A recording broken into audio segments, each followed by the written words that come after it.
2024 को स्थगित करने की मांग को लेकर मामला अब राजस्थान हाईकोर्ट पहुंच गया। अभ्यर्थियों ने हाईकोर्ट में याचिका दायर कर 17-18 जून को होने वाले आरएएस मेंस परीक्षा को स्थगित करने की मांग की है। इस याचिका में कहा गया कि आरएएस भर्ती 2023 का अंतिम परिणाम जारी होने से पहले 2024 की मुख्य परीक्षा आयोजित करना नियमों के खिलाफ है।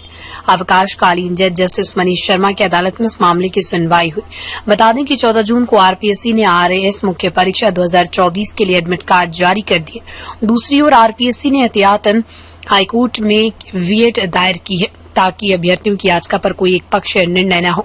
आरपीएससी को आशंका है कि परीक्षार्थी परीक्षा तिथि आगे बढ़ाने के लिए कोर्ट का रुख कर सकते हैं। इस केविएट के कारण कोर्ट अब दोनों पक्षों को सुनने के बाद ही कोई फैसला लेगा। ऐसे में 17 जून से शुरू होने वाली परीक्षा का आयोजन लगभग तय माना जा रहा है। इस बीच भाजपा के पूर्व नेता प्रतिपक्ष राजेंद्र राठौड़ ने जयपुर में भाजपा प्रदेश मुख्यालय में प्रेस वार्ता की। आरएएस मेंस स्थगन को लेकर पूछे गए सवाल पर उन्होंने स्पष्ट जवाब नहीं दिया। राठौड़ ने कहा, हमारे प्रदेश अध्यक्ष मदन राठौड़ ने आरएएस भर्ती के मामले को सक्षम स्तर तक पहुंचा दिया। वो विद्यार्थियों की चिंता को लेकर गंभीर हैं। नए आरपीएससी चेयरमैन आए हैं, वो समय पर निर्णय लेंगे। उधर अभ्यर्थियों का कहना है कि आरएएस 2023 का अंतिम परिणाम लंबित होने से उनकी तैयारी प्रभावित हो रही है। उनकी मांग है कि 2023 की भर्ती प्रक्रिया पूरी होने के बाद ही 2024 की मेंस परीक्षा आयोजित की जाए। हाईकोर्ट में चल रही सुनवाई और आरपीएससी की केविएट ने इस मामले को और जटिल बना दिया है। अब सभी की निगाहें कोर्ट के अगले फैसले और आरपीएससी के कदमों पर टिकी हैं। यमुना का जल इनके कांड से बढ़कर 27-28 तक 35% हो जाएगी और हमारी 350 बिलियन की इकोनॉमी, $350 बिलियन की इकोनॉमी राजस्थान की बन जाएगी। इसके साथ ही मैं ये भी बताना चाहता हूँ कि आपने इस बार बजट में भी देखा होगा कि हमारी जीडीपी राजस्थान की किस गति से बढ़ रही है। हिंदुस्तान की अर्थव्यवस्था चौथी अर्थव्यवस्था बने, उसमें राजस्थान का बहुत बड़ा योगदान रहेगा। आज हमारी जीडीपी प्रचलित मूल्य के दर पर 2023-24 के आधार पर 12.02% और स्थायी मूल्य पर 7.82% बढ़ी। ये प्रति व्यक्ति आय भी इस डबल इंजन की सरकार में इस छोटे से कालखंड में 11.04% बढ़ी। मैं निश्चित तौर पर इन आंकड़ों के आधार पर कह सकता हूं कि जो हिंदुस्तान 2028 में जो संकल्प ले रखा है प्रधानमंत्री जी ने, हमारी अर्थव्यवस्था जर्मन की अर्थव्यवस्था को पछाड़कर तीसरी अर्थव्यवस्था बढ़े, ये निश्चित तौर पर इसमें बहुत बड़ा योगदान राजस्थान का भी रहेगा। दूसरा, तो सबसे बड़ा संकल्प से सिद्धि तक पहुंचाने में राजस्थान के किसानों की बहबूदी के लिए जो किया गया वह राम जल सेतु परियोजना ERCP, जिसके नाम पर 5 साल तक गहलोत साहब ने बहुत राजनीति की। आज 1.5 महीने में सरकार ने आते ही बदनलाल जी ने 28 जनवरी को पीकेसी पार्वती काली सिंह चंबल और केसार के लिए मध्य प्रदेश से MOU किया। 17 दिसंबर को हमने देश के प्रधानमंत्री के करकमलों से उसका शिलान्यास हुआ। इस परियोजना में आपको मालूम है राजस्थान का 40% हिस्सा 17 जिले, 3 करोड़ 25 लाख की जनसंख्या और 4,03,000 हेक्टेयर में सिंचाई। राजस्थान को जो MOU हुआ है, जिसकी चर्चा कई बार कांग्रेस के लोग सदन और सदन के बाहर करते हैं, उनकी जानकारी के लिए बताना चाहूंगा 4,102 मिलियन क्यूबिक पानी मिलेगा। ये जो बात मैं इसलिए कह रहा हूं, ये जो राम जल सेतु परियोजना है, ये निश्चित समय में धरती पर उतरेगी। आज की तारीख में जब मैं आपसे बात कर रहा हूं, 9,446 करोड़ के काम प्रगति पर है और 12,674 के काम निविदाएं आमंत्रित करके आगे बढ़ रही है। ये इस परियोजना में अलग अलग कई बांध बनेंगे जिनका जिक्र मैं नहीं करना चाहता, और ये कह सकता हूं कि ये भी हमारे राजस्थान की कृषि की अर्थव्यवस्था में बहुत बड़ा एक मील का पत्थर साबित होगा।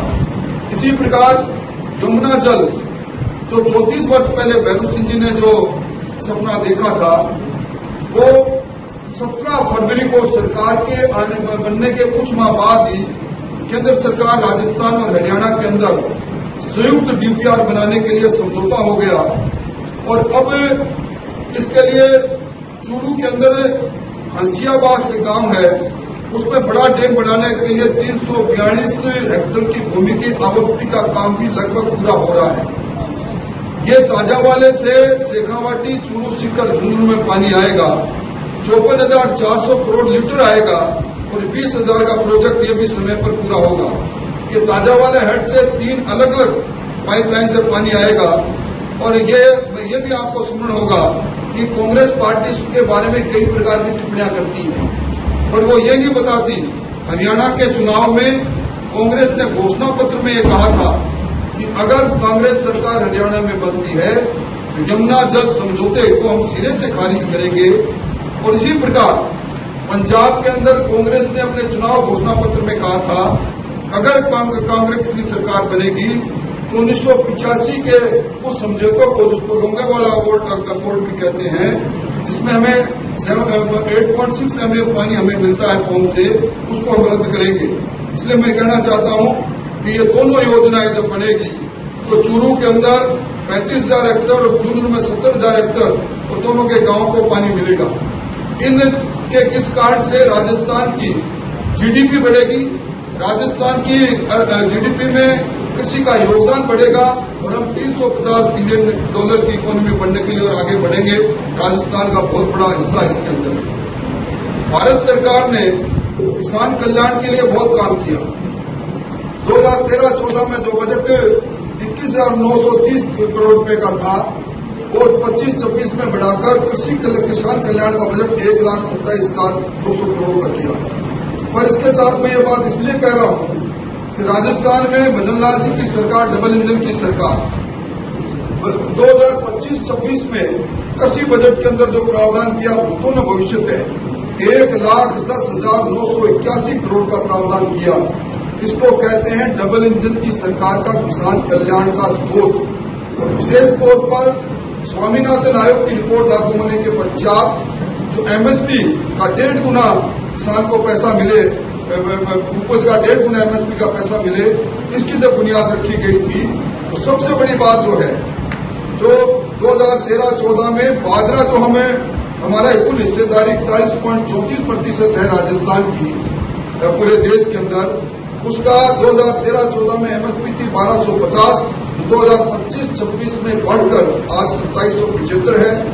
और इसके साथ ही जो केंद्र सरकार ने इस बार गेहूं के उत्पादन में मध्य प्रदेश के बाद हम तीसरे स्थान पर है। हमारा एमएसपी 2425 रुपए प्रति क्विंटल है और उसमें 150 क्विंटल भजन लाल जी की सरकार दे रही है। मक्के के अंदर भी हमारा एमएसपी 2013-14 में 1310 रुपए प्रति क्विंटल था, जो आज 25-26 बढ़कर 2400 हो गया।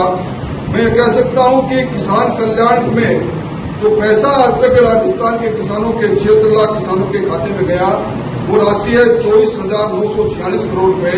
और इस राशि के अंदर राजस्थान सरकार की 6,000 की जगह पर 9,000 रुपए की देने की बात हुई है।